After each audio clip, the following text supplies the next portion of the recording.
Party is going to draw everybody back into some big blue tent. I think that's in the situation we're in today. I think, unfortunately, that doesn't acknowledge the reality that is 1BC.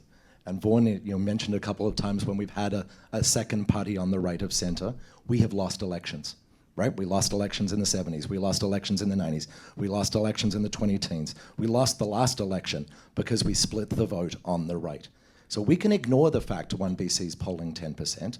We can ignore the fact that they exist. We can ignore the fact that we hear in every community around British Columbia that the 1BC has a real base and a real following.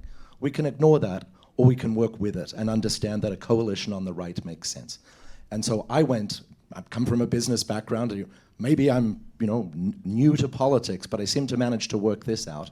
I would say as well, there are a number of people on this stage whose campaigns had also reached out to Dallas Brody and tried to do a deal with 1BC and were unsuccessful.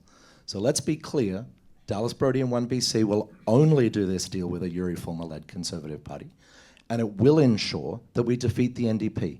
And the highest goal of anybody on this stage has got to be to defeat the NDP. It is not to be the leader. It is not to be premier.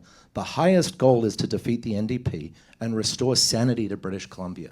And if we have to make a little compromise to do that, and to acknowledge that 1BC is polling at 10% and could result in the NDP being re-elected, I think that I've done the pragmatic thing, I've done the realistic thing, and I've done the thing that will guarantee a Conservative government. Thanks, Yuri. Kerry?